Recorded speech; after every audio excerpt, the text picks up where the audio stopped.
우리가 한 남녀가 만나 가정을 이룬다는 것은 그냥 남녀의 만남 정도의 어떤 이런 생물학적 만남의 문제가 결혼이 아니라는 거죠. 그 안에는 굉장히 많이 복잡한 것들을 담고 있다는 것을 우리가 좀 알고 잘 준비하고 또 우리가 무장할 필요가 있습니다. 자, 그래서 오늘은 우선 좀 배우자 선택에 관한 문제로 먼저 들어갈게요. 인생은 선택입니다. 선택의 기점에서 굉장히 중요한 거예요. 다음 주는 데이트에 관한 거, 교제하는 이런 문제, 또 교제를 하고 난 다음에 끼어졌을 때 어떻게 할 건가, 이런 거까지도 좀 얘기를 하겠는데. 그리스도인들의 삶의 방식은 다른 거거든요. 세상에서는 많이 일어나지만 그리스도인들은 어떻게 해야 될 것인가, 이런 것들은 살펴보아야 되죠. 또 우리가 교회 안에서도 그런 일들이 많이 일어나기 때문에 우리가 지혜로운 그런 대처를 할 필요가 있습니다. 여러분, 인생은 만남이에요. 만남. 그죠? 근데 그 만남 중에 가장 중요한 만남이 부모와 자식과의 만남인데, 이건 우리가 선택할 수 없었던 거죠. 그냥 나니까 나의 부모가 돼 있는 거죠. 내가 선택할 수 있는 게 아니었어.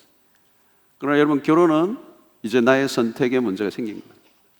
내 인생의 가장 크고 위대한 결정이 이제 결혼의 배우자를 선택하는 거예요. 여러분, 이런 결정에 대해서 냉장고 하나 사는데도 고민을 많이 하는데, 그렇죠? 결혼을 하는데 배우자를 선택하는 부분에 있어서 우리가 깊은 고민과 또 준비를 하지 않으면 안 되는 거죠.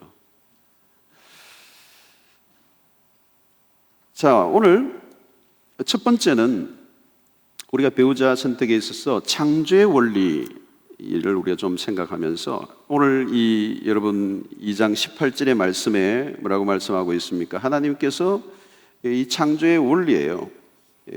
혼자 사는 것이 좋지 못하니 내가 그를 위하여 돕는 배필을 지으리라. 돕는 배필을 지었다. 그래서 하나님은 홀로 있는 것이 좋지 못했어요. 노굿, 창조의 사역에서 가장 첫 번째 노굿이 있습니다. 다 굿했는데 노굿이 있어요. 홀로 있는 게, 아담이 홀로 있는 게 아무리 아름다운 동산이 있지만 홀로 있는 게 너무 보시기에 좋지 않았던 거죠. 그래서 갈빗뼈를 취하시고 하와를 지으시고, 그리고 돕는 배필로 삼으셨어요. 자, 우리가 이 선택을 있어서 첫 번째 중요한 것은 지나친 이상은 위험하다. 지나친 이상주의는 위험하다. 이 교회 내 청년들이 이제 특별히 이상주의자들이 많아요. 결혼 대상자를 하는데 굉장히 눈이 높아요. 이게 레벨업을 자꾸 하는 거예요. 왜 그런가 하면, 여러분 교회 나오면 계속 좋은 말씀을 많이 듣죠? 이게 굉장히 지적 레벨이나 이 정신적 레벨이 일반인보다 높아요.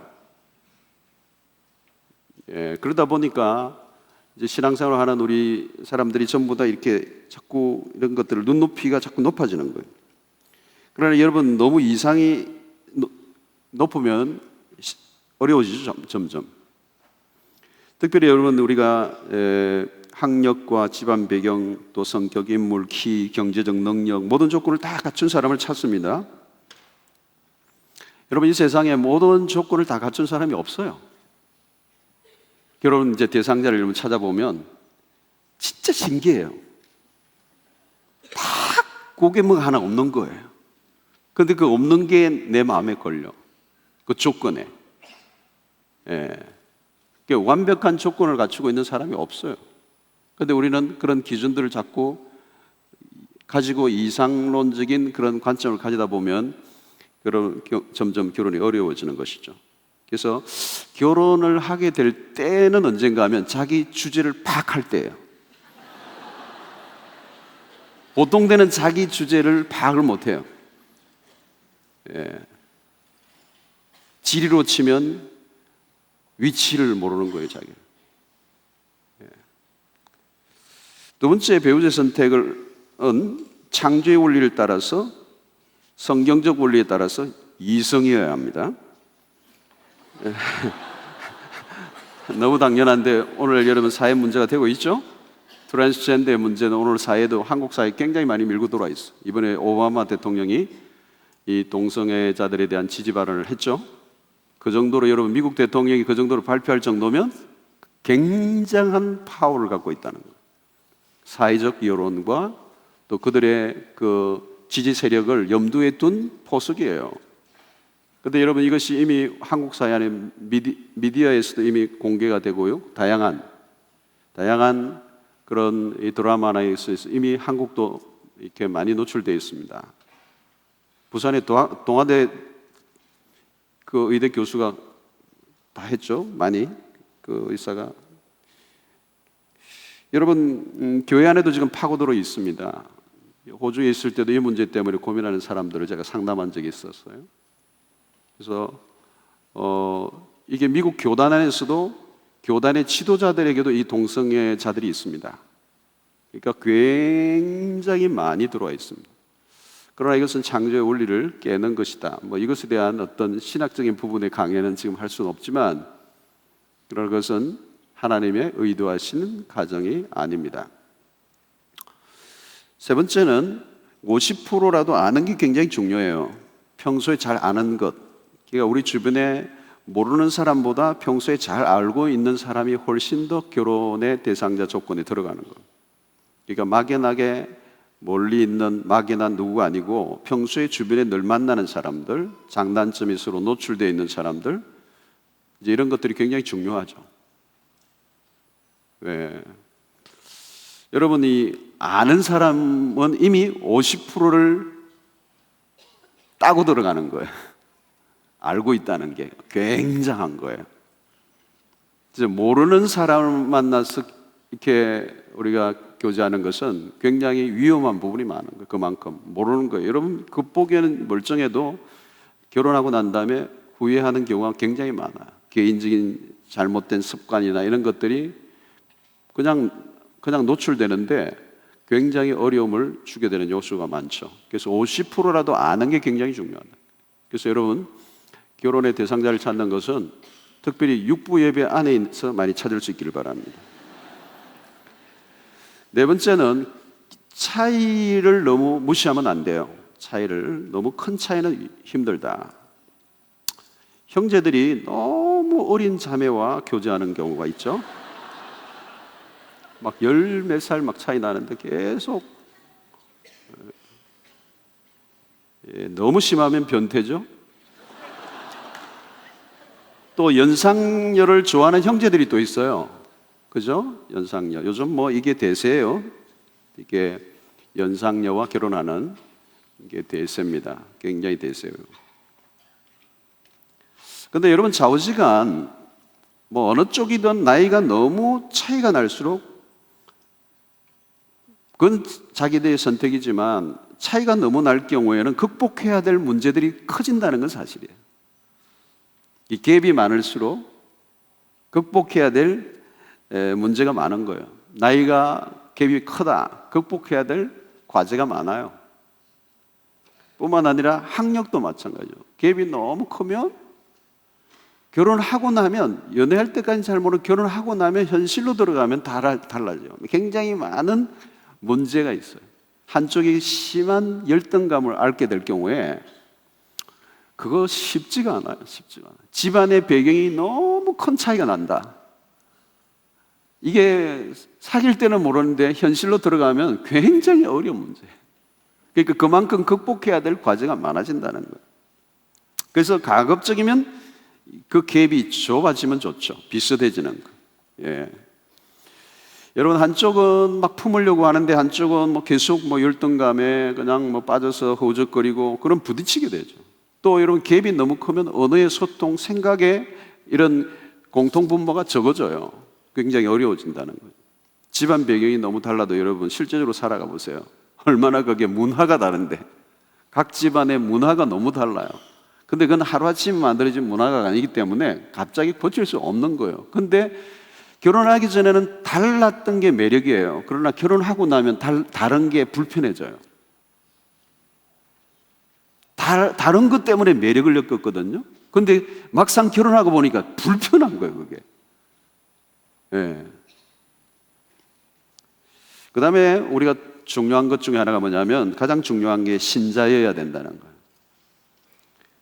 고린도후서 6장 14절 15절에 보니까 너희는 믿지 않는 자와 멍에를 같이 매지 마라. 의와 불법이 어찌 함께하며 빛과 어둠이 어찌 사귀며 그리스도와 벨리알이 어찌 조화되며 믿는 자와 믿지 않는 자가 어찌 상관하며. 여러분, 이 부분은 굉장히 중요한 부분입니다. 믿는 자끼리의 결혼을 성경은 말씀하고 있어요. 어떤 분은 그래요. 목사님, 제가 전도할게요. 주로 많이 하는 얘기죠. 전도할게요. 예수 믿게 할게요. 그런데 여러분, 그것은 모르는 얘기예요. 예수를 내가 믿게 할 수 없어요. 구원의 사건은 내가 임의로 할 수 있는 능력이 없어요. 그러니까 이건 도박이 되는 거죠. 그래서 많은 경우에는 불신 결혼을 했는데 나중에 이제 예수를 믿게 돼서 결과적으로 좋아서 그건 감사한 일이에요. 그러나 그렇지 않은 경우도 굉장히 많아요. 그러니까 오늘 신앙의 문제는 여러분 오늘 이런 밤에 제가 다른 여러 강의 중에서 가장 강조하고 싶은 부분이에요. 반드시 예수 믿는 사람이에요. 여러분, 신앙의 차이는요 굉장히 큰 차이예요. 생각의 차이가 달라요. 가치관의 차이가 나와요. 여러분, 예수 안 믿는 사람들의 가치는 뭐예요? 이 세상이에요. 이 세상이 뭐예요? 성공, 돈. 그런데 예수 믿는 신자는 그게 아니거든요. 돈이 우리의 인생의 가치가 아니라고. 절대 가치가 될 수가 없거든요. 근데 뭐 그냥 결혼한 내부터 날마다 돈 하면요 미쳐버리는 거예요, 신자는. 그러니까 이게 가치관의 차이를 만들어내고 모든 삶의 문화가 완전히 달라져요. 한 사람은 예수를 안 믿는다면 영이 죽어 있는 사람이란 말이에요. 실제적으로 영적으로는 죽어 있는 사람이고 나는 영적으로 살아있는데, 영적으로 여러분 이게 안 맞는다는 것은 한 사람 시체와 마찬가지예요. 여러분, 쉽게 좀 심하게 얘기하면. 그러니까 이게 벽을 치는 것과 똑같아요. 못 살아요, 못 살아. 그러니까 내가 신앙이 있다면 없는 사람과 못 살게 된다. 그건 큰 차이예요. 한평생 이 사람 예수 믿게 하기 위해서 끌어안고 그냥 뭐 끙끙거리고 그게 내 운명이니 그렇게 뭐 어마어마한 결단을 뭐 한다면 할 수 없지만, 그러나 여러분 그것을 간단하게 생각해서는 안 된다. 완전히 다르다. 그래서 성경에서 분명히 우리에게 말씀하는 거예요. 이거는 믿는 자와 믿지 않는 사람이 어찌 같이 하겠느냐. 어찌 같은 멍에를 메고 같은 방향으로 갈 수가 있겠느냐. 그래서 여러분, 아무리 멋진 가이가 나타나도 자매들 신앙을 보셔야 돼요. 어떤 분은 그래요. 너무너무 다 갖추었는데 목사님 딱 하나가 좀 그렇네요. 교회 안 나오는 거. 그거 안 되는 거예요. 그런데 여기에서 신앙을 가진 부모님들도 여기에서 속더라고요. 아이, 그냥 믿게 하고 나중에 세례받게 하고 해. 아니에요, 여러분. 자, 6번째는 같은 방향을 바라봄의 축복입니다. 그러니까 이 결혼의 대상이 중요한 것이 뭐냐면 같은 방향을 보는 거예요. 여러분, 데이트할 때는 서로를 바라보죠. 서로를 바라봐요. 뭐 눈 맞추고 뭐 둘이 그냥 꽂혀 있죠, 서로. 근데 여러분, 계속 그렇게는 못 살아요.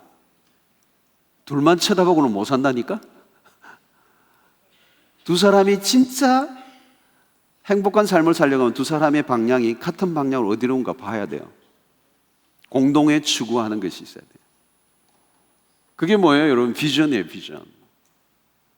그래서 여러분, 데이트할 때 뭘 쇼해 보여야 되느냐? 비전을 쇼해 봐요. 왜? 그것은 우리의 두 사람이 결혼하는 목적이에요. 내가 어떻게 앞으로 우리의 인생을 살아갈 것인지. 그죠?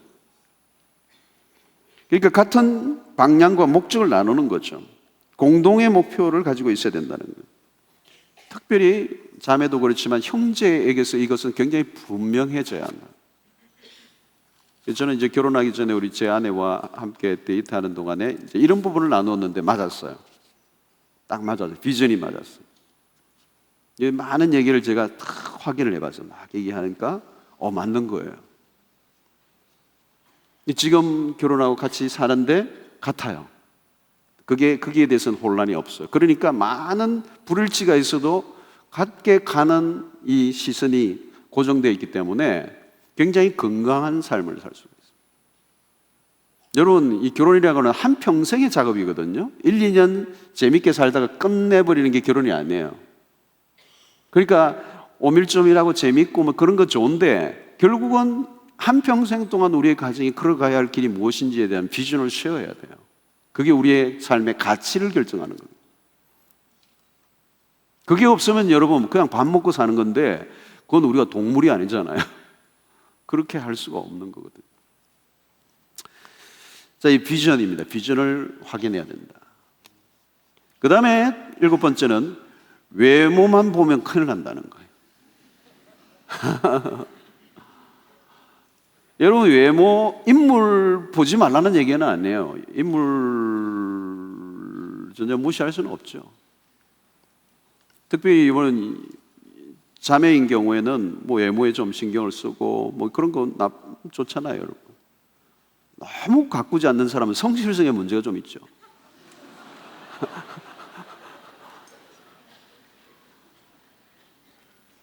사회적 우리는 존재잖아요. 그렇죠? 사회적 존재이기 때문에 어느 정도 나를 맵시 있게 만들고 나를 또 돋보이게 만들고 하는 것은 굉장히 필요한 거예요.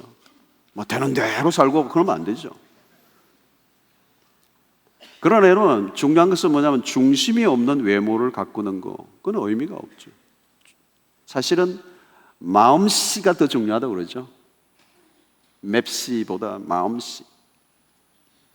여러분, 할리우드의 여배우들 뭐 겉으로는 굉장히 멋있지만 뭐 하루 정도 데이트하면 괜찮을 거예요. 너무 오래 데이트하면 지성에는 좀 문제가 있을 가능성이 많거든요. 나중에 얘기하다 보면 막 교제할 때 답답해진다고요. 뭐 아는 게 별로 없고 막 이러면 굉장히 힘들어지잖아요. 그리고 여러분, 인물이라는 것은 50대 이후 되면 다 평준화되잖아요. 평준. 그 인물이 그 인물이에요. 나중에 보세요. 진짜예요. 오히려 여러분, 너무 잘생긴 사람은요 50대 이후 가면요 더 안 좋아 보여요. 너무 예뻤기 때문에.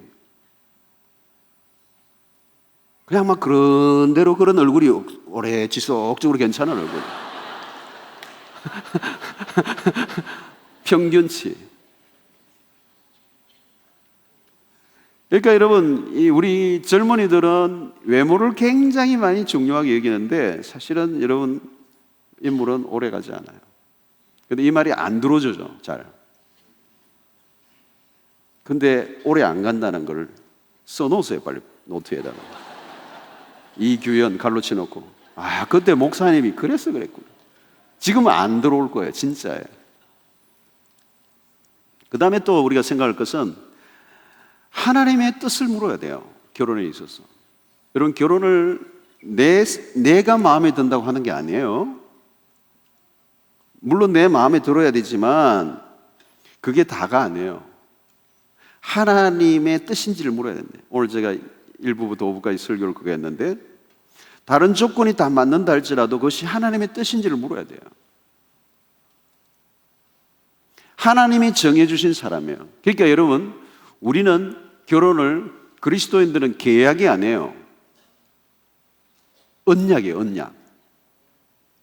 이거를 영어로 카브넌트라는 단어를 쓸 수도 있어요. 이거는 하나님 앞에서 세 사람이 맺는 약속이에요.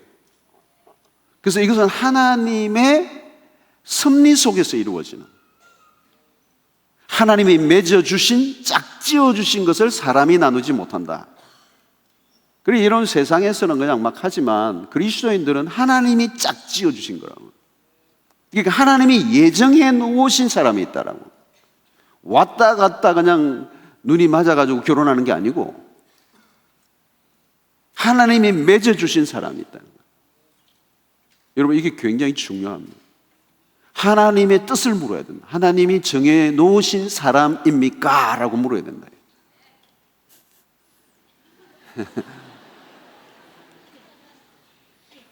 내 마음에 끌립니다가 아니고 하나님의 뜻이 있어야 된다. 물론 그 끌림이나 이런 것들을 통해 하나님의 어떤 확인을 하게 하시겠지만 중요한 것은 하나님의 뜻을 물어야 됩니다.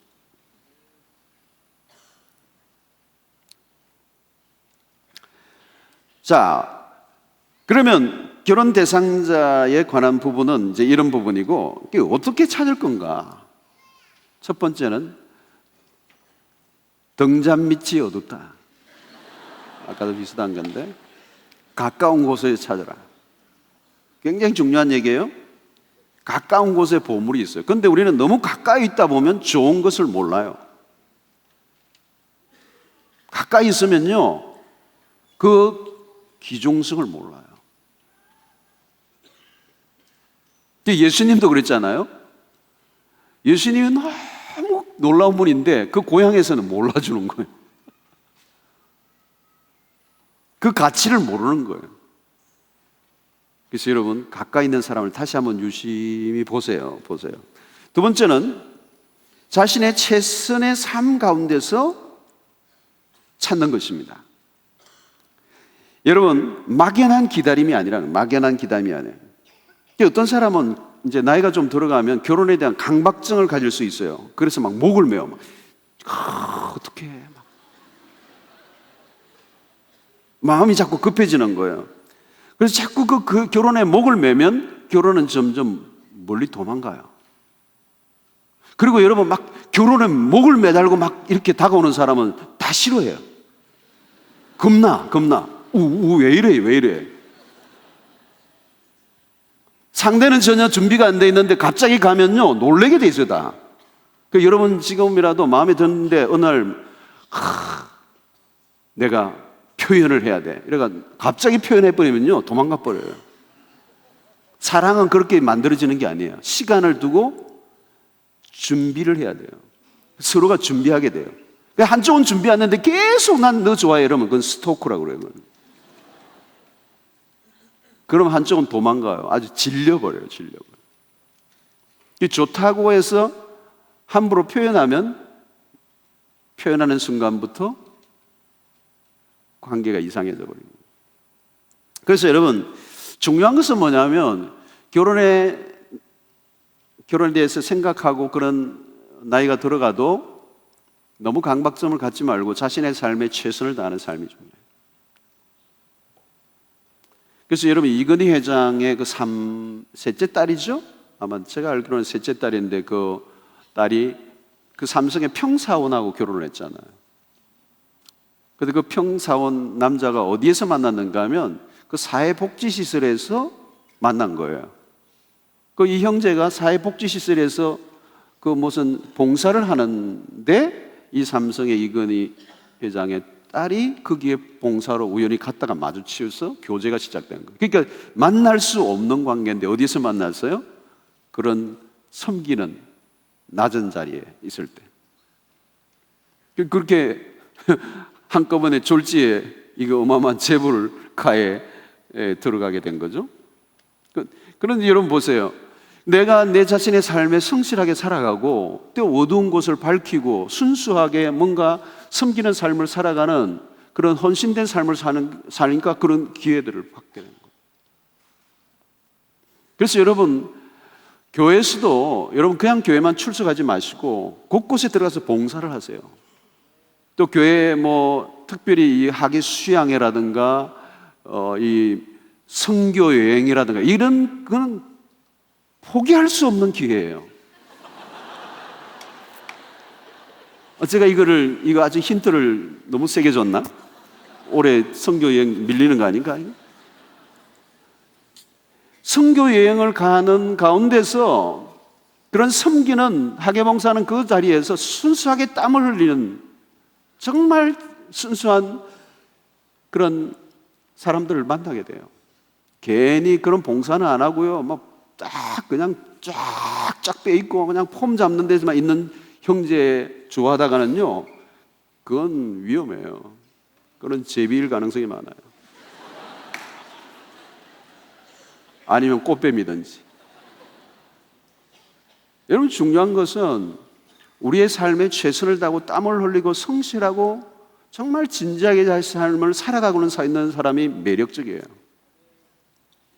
결혼에 목을 매달고 있는 게 아니라 자신의 삶에서 최선을 다하는 삶을 사는 거예요. 자기 일에 그냥 정말 최선을 다하고 있는 그런 모습을 보면 그게 굉장히 매력적이에요. 그죠? 그래서 여러분, 결혼에 너무 목을 매달 필요 없어요. 자신의 삶에 최선을 다하는 거예요. 또, 그 다음에 세 번째는 좋은 신앙생활은 놀라운 기회가 돼요. 그래서 교회 안에서 봉사, 참여, 이렇게 열심히 하다 보면 특별히 교육자들이 그런 사람들을 눈여겨보고 있죠. 아, 저분 진짜다. 저 형제 진짜다. 저 자매 진짜다. 그런데 어느 날 무슨 얘기가 오고 가면서 누구에게 이렇게 마주치다 보면 반드시 목회자들이 묻게 돼 있어, 교회 안에서는. 그 비밀을 아시나요? 교육자들에게 반드시 물어요. 집안에서도 오고 가고 할 때 목사님들에게 물어요. 어때요, 그 형제? 끝나는 거예요.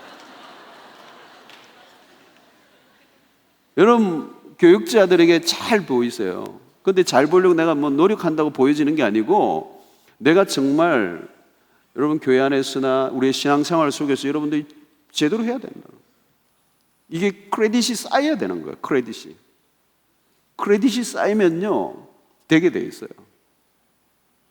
누가 여러분 목사님들끼리도 얘기해요. 그 교회 좋은 자매 청년이 있느냐 소개해달라. 별별 얘기들이 많이 오고 딱 추천해주고 싶은 사람, 그 명단 베스트 안에 들어가길 바랍니다. 그게 좋은 기회예요. 그 다음에 하나님의 인도가 분명히 있다는 걸 믿어야 돼요. 여러분, 가장 좋은 중매자는 하나님이세요. 결혼이 하나님의 축복 속에 이루어져야 한다는 것을 믿어야 돼요. 하나님이 만나게 하신다. 내가 찾는 것도 있지만 결국은 하나님이 만나게 하시고, 특별히 하나님이 여호와 이레의 하나님이신데 우리에 대한, 각자에 대한 하나님의 가장 적합한 배우자를 준비하고 계신다는 걸 믿어야 돼요. 그 다음에 또 하나는 뭐냐면, 둘만 좋으면 끝인가? 여러분, 주변의 어드바이스가 굉장히 중요해요. 앞으로 너무 좋아졌다, 연애를 하다 보면 주변의 사람의 의견을 전혀 듣지를 않아요. 그런데 여러분, 부모의 어드바이스가 굉장히 중요해요. 여러분, 부모보다 우리를 더 사랑하는 사람은 없어요. 그러니까 그 부모의 어드바이스, 그리고 그 결혼은 반드시 부모의 축복 속에 되어져야 되는 거예요. 그죠? 일생에 한 번밖에 없는데 부모의 축복 속에 되는 거예요. 어떤 사람은 둘이 좋다고 그냥 둘이 도망가 버린다. 여러분, 굉장히 후회스러운 게 돼요. 그래서 어른들이 여러분 객관적으로 봐요. 두 사람은 객관성이 없어요. 그러나 부모들은, 또 어른들은 수십 년 살아오면서 가지는 경험 속에서 만들어진 안목이 있어요. 그 아닌 것 같아. 특별히 엄마의 조언은 굉장한 힘이 있어요. 그 여인들이 가지고 있는 무서운 직감.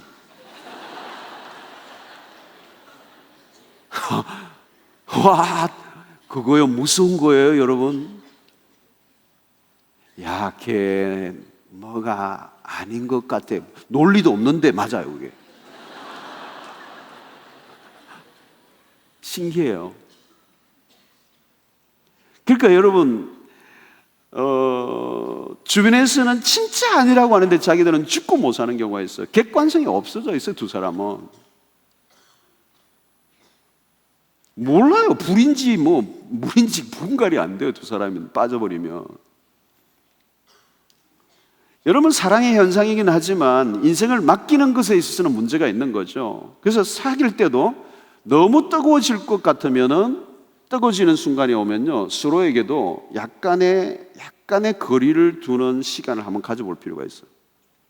우리가 한 일주일 정도 매일 만나고 야단법석을 떨고 그러는데, 우리 한 일주일 정도 한번 좀 만나지 않고 우리 좀 시간을 좀 갖자. 그러면서 조금 쿨다운하는 시간을 한번 가져보세요. 그때 우리가 서로에 대해서 어떻게 다시 바라보는지 객관성이 조금 생기기 시작해요. 쉽지 않은 일이에요. 그런데 굉장히 중요한 것입니다. 그 다음에 또 중요한 것은 하나님의 때가 있다는 거예요. 하나님의 때. 우리가 과제의 확신이 뭐냐면 나의 짝을 하나님이 반드시 예비해 놓으셨기 때문에 기다리는 거예요. 그러니까 나이가 들어갈수록 이 부분에 실패하기가 쉬운데 서두르면 안 돼요. 결혼은 절대로 서두르면 안 돼요. 나이가 몇 살이든 서두르면 위험해요. 여러분, 좀 늦으면 어때요? 여러분, 늦으면 좀 이왕 늦어진 거 싱글을 마음껏 인조이 하세요. 일찍 결혼해가지고 애 얻고 데리고 막 고생하는 거 봐요. 아이가 아이를 키우는 것 같잖아요.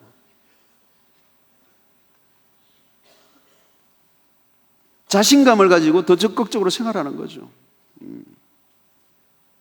뭐 내님은 누구이실까 막 창가에 턱 깨고 뭐 언제 해 뭐 이러고 너무 그러지 하지 말고 그냥 하나님이 분명히 짝지어 놓은 사람이 있다. 이 깊은 확신. 여기에 흔들림이 없어야 돼요. 제가 보니까요, 와, 진짜 있더라고. 진짜 있더라고. 나 저분은 이제 안 되는가 보다 이랬는데도 기가 막힌 형제가 말 타고 오더라고. 와, 그런 경우를 보면서 야, 진짜 정해놓은 사람이 있는 거구나. 여러분, 하나님은 합력하여 선을 이루세요.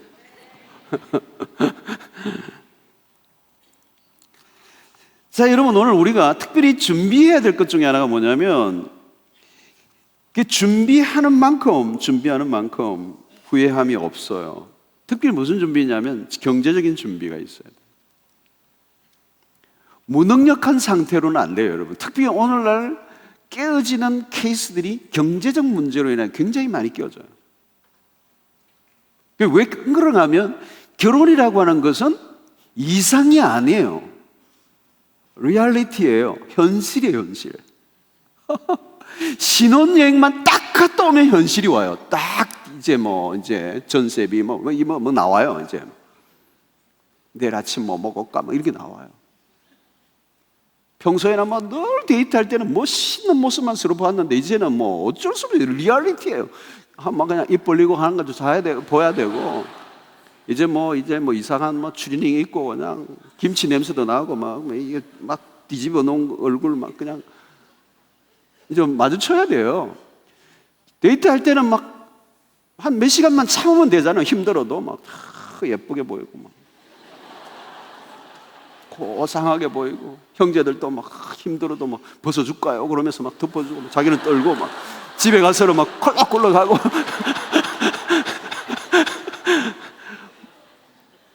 같이 만날 때는 너무 멋있게 보이고 막 너무 예쁜 것만 보인 거예요.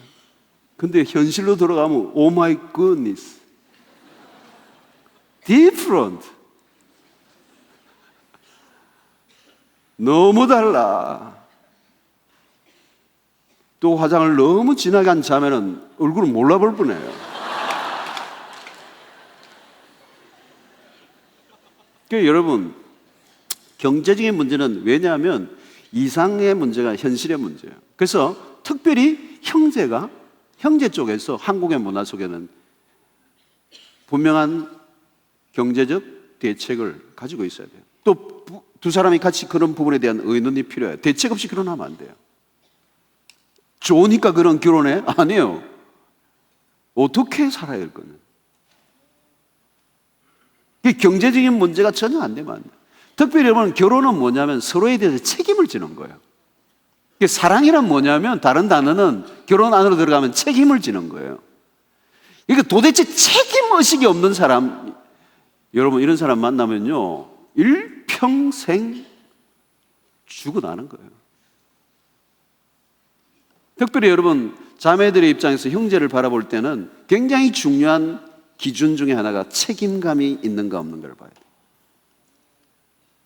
교회 안에서도 활동하면서 이 친구가 제대로 책임감이 있는가 없는가, 뭘 맡았는데 도대체 책임감이 없어.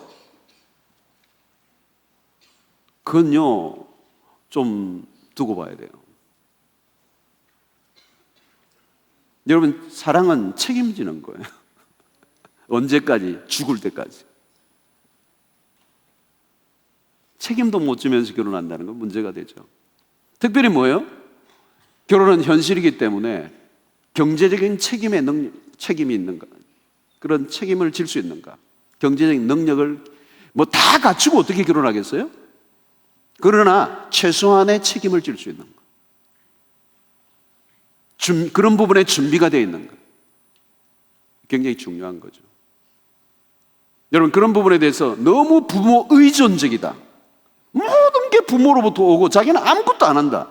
여러분, 문제 심각한 거예요. 부모가 내 삶을, 우리의 가정을 개런티해 준다. 불가능하죠. 그리고 부모에 의해서 경제적 전적인 도움을 받는 그 구조는 건강한 구조가 아니에요. 그 경제적인 부분만 의존되는 게 아니에요, 여러분. 경제적인 부분에 의존하고 있다는 그 말은 정신적 모든 부분에 그 부모로부터 독립이 안 돼 있다는 얘기예요. 그러면 여러분, 살아가면서 모든 부분에 가정은 두 사람의 관계인데 이제 부모에 연결되어진 그것으로 인하여 일어나는 복잡한 문제들이 발생되는데 그게 가정을, 부부의 관계를 깨는 거예요.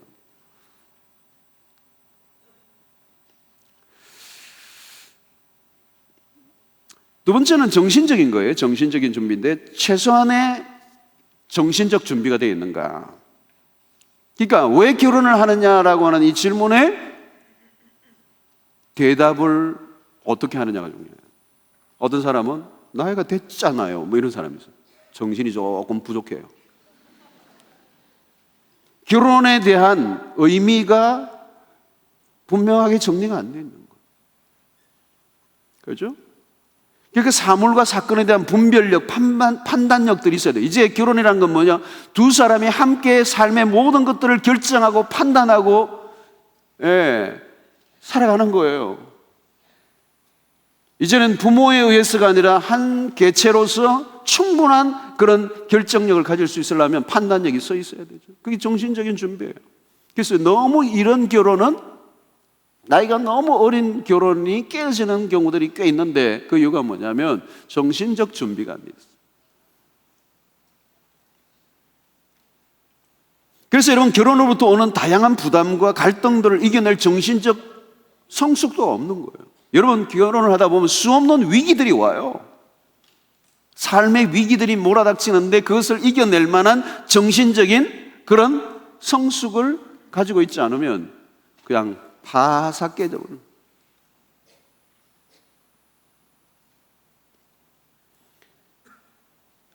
여러분, 아이가 태어나고 또 삶에 많은 부담들이 몰려오게 될 때 그런 것들을 감당할 수 있는 그런 정신적 여유들이 필요한 것이죠.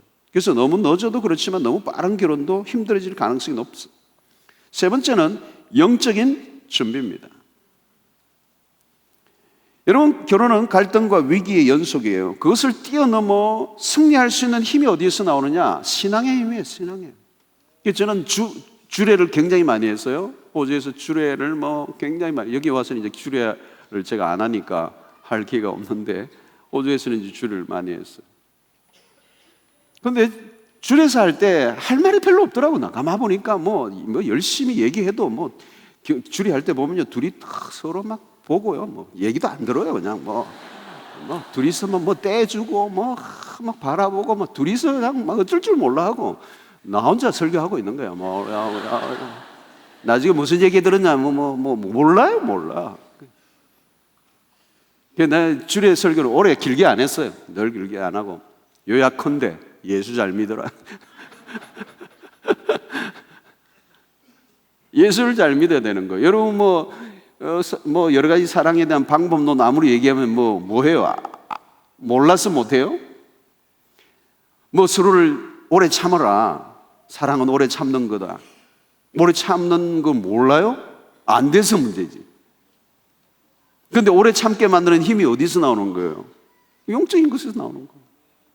내가 신앙으로 잘 준비되어 있으면 내 삶의 모든 어떤 어려움들이 찾아올 때 그 말씀 앞에 적용하고 순종할 수 있는 능력이 자연스럽게 나오는 거거든요. 또 위기가 찾아오고 갈등이 일어나도 빨리 극복할 수 있는 능력이 영적으로 준비되어 있으면 빨리 극복할 수 있어요. 서로의 차이가 있지만 이해할 수 있는 능력들이 포텐셜이 늘어나는 거예요. 신앙이 깊어지면. 그러니까 자연스럽게 그 문제들을 극복할 수 있는 힘은, 모든 에너지 소스는 어디서 나오느냐 하면 영적인 것에서 나오는 거예요.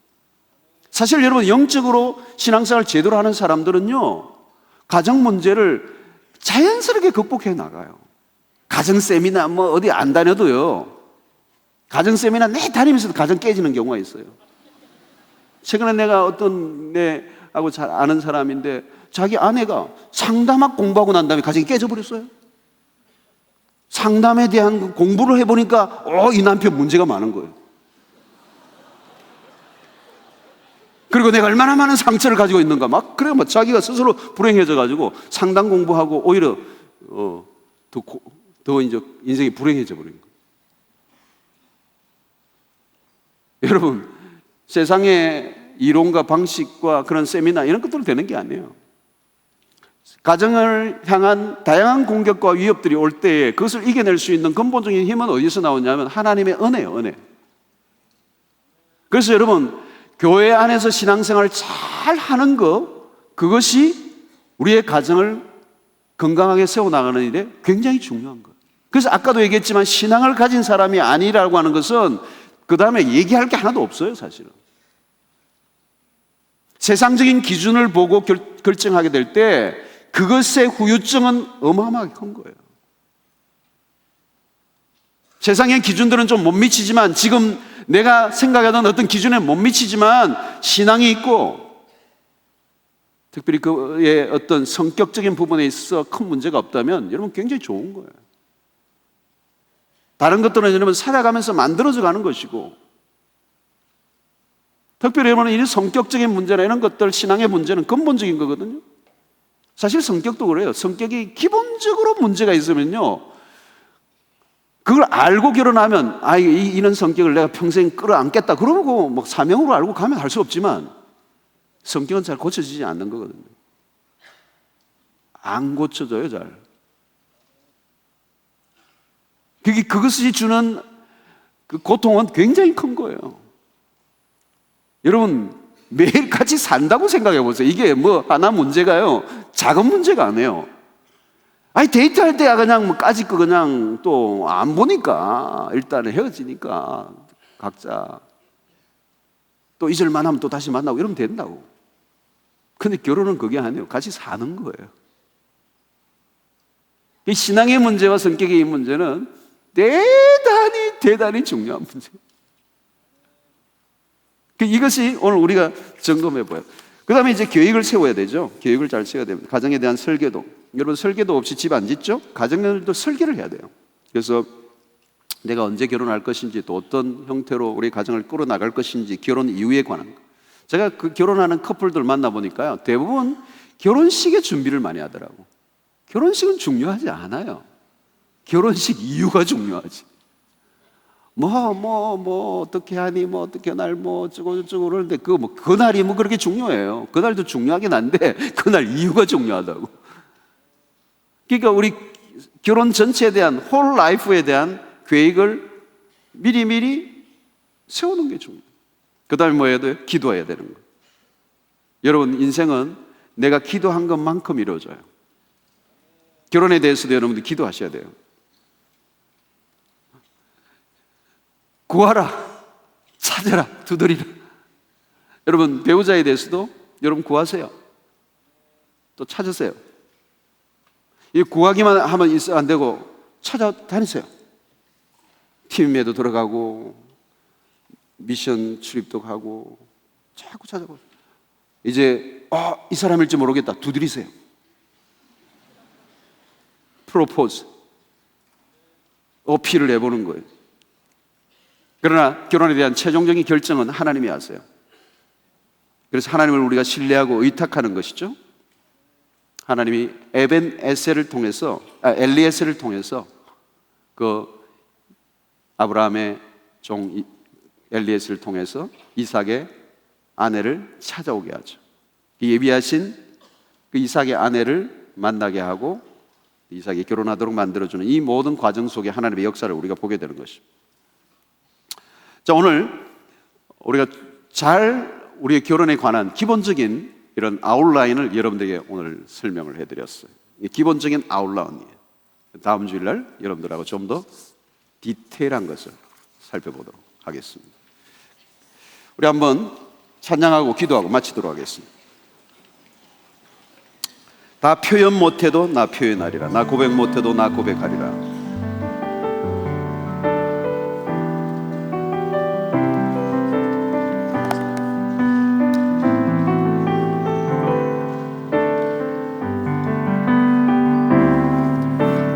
표현 못해도 나 표현하리라.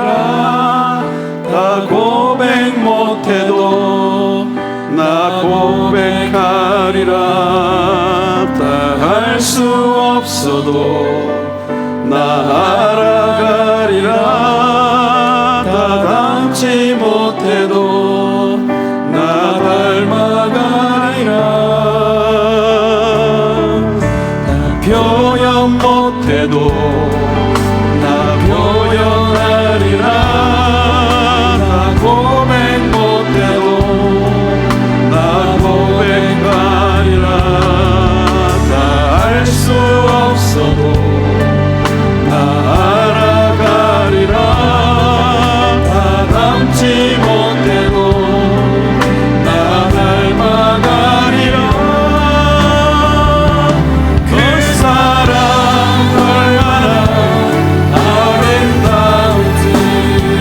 사랑 얼마나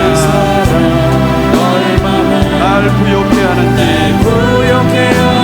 그 사랑 얼마나 뜨거워 놀라운지를 그 사랑 얼마나 나를 감격하게 하는 그 사랑 얼마나 아름다운지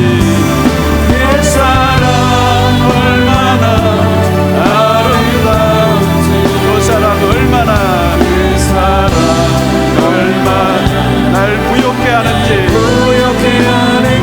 그 사랑 얼마나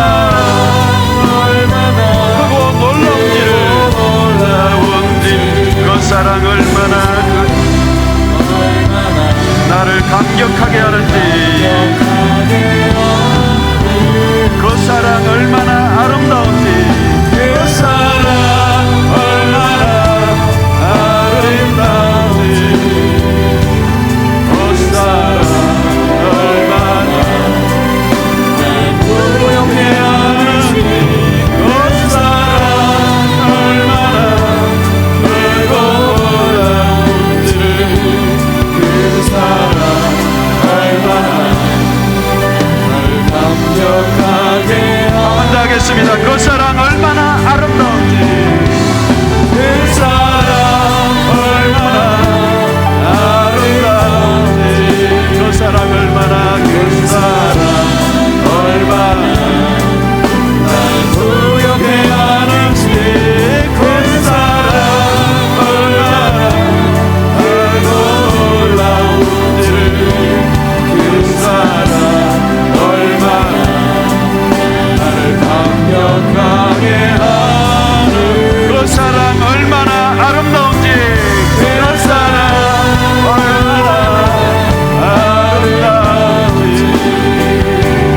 그 사랑 얼마나 날 부욕해 하는지 그 사랑 얼마나 크고 놀라운지 그 사랑 얼마나 나를 감격하게 하는지. 여러분, 오늘 이 세상에 우리가 하나님의 사랑을 우리가 경험하지만, 그러나 오늘 그 하나님의 사랑을 우리의 남녀의 관계 속에서도 또 경험하게 하세요. 그래서 술람의 여인과 솔로몬의 그 사랑을 하나님과 우리와의 사랑으로 비교했던 것처럼, 여러분 오늘 우리에게 허락하신 그 가정 안에서의 아름다운 그 사랑은 이 세상의 어떤 것과도 바꿀 수 없는 놀라운 가치를 가져요. 그 사랑 안에서 나오는 에너지는 이 세상을 이기게 만드는 힘을 가져요. 그 사랑 안에서 주어지는 그 행복은, 그 만족은 이 세상의 그 어떤 것과도 비교할 수 없는 우리에게 충분한 회복을, 안식을 허락하는 것. 만약에 이 땅 가운데 가정을 허락하시지 않았다면 오늘 우리의 삶은 정말 힘들었을 거예요. 오늘 우리는 그 사랑의 산물들이었죠. 또 우리도 하나님께서 언젠가 허락할 그 가정 속에서 아름다운 사랑을 경험하고 이 거친 세상을 파도 같은 모든 풍랑이 몰린다 할지라도 그것을 헤치고 나갈 수 있는 힘을 우리는 그 가정 안에서 경험할 수가 있는 것입니다. 하나님께서 우리에게 허락하신 사랑, 그 약속된 사랑, 그 부부의 관계 안에서 이룰 수 있는 그 사랑을 기대하면서 그 사랑이 얼마나 고귀하고 아름다운 것인지, 그 얼마나 축복된 것인지, 우리의 삶의 모든 상처와 아픔들을 치유하고 회복할 수 있는 능력과 은혜가 그 사랑 안에서 흘러나오는 거예요. 그 사랑을 경험하지 못한다면 우리는 불행한 인생을 살 거예요. 근데 오늘 사단은 그 가정을 공격하고 깨뜨리고 그 사랑이 아무것도 아닌 것처럼 그렇게 폄하하는 그런 문화 속에 우리가 살아가고 있습니다. 얼마나 많은 가정들이 아픔을 겪고 있는지 알 수가 없어요.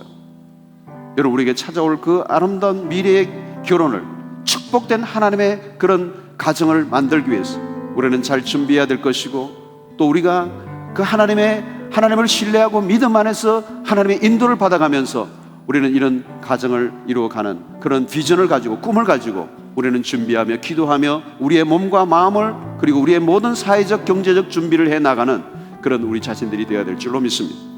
그리고 오늘 우리의 가정 안에, 특별히 내가 살아가는 우리의 가정의 부모님들이나 또 우리의 주변에 많은 어려움을 겪고 있는 가정들이 있다면 그들을 위하여 중보하며, 이 땅에 깨어지고 상처난, 너무도 짧은 시간 안에 결혼 이후에 헤어지고 깨어지는 가정들이 오늘 많아졌어요. 3년 안에 결혼 이혼의 비율이 굉장히 높아졌어요. 여러분, 얼마나 그것은 우리의 인생을 비극적으로 몰고 가는지 알 수가 없어요. 그건 너무 비극적인 거예요.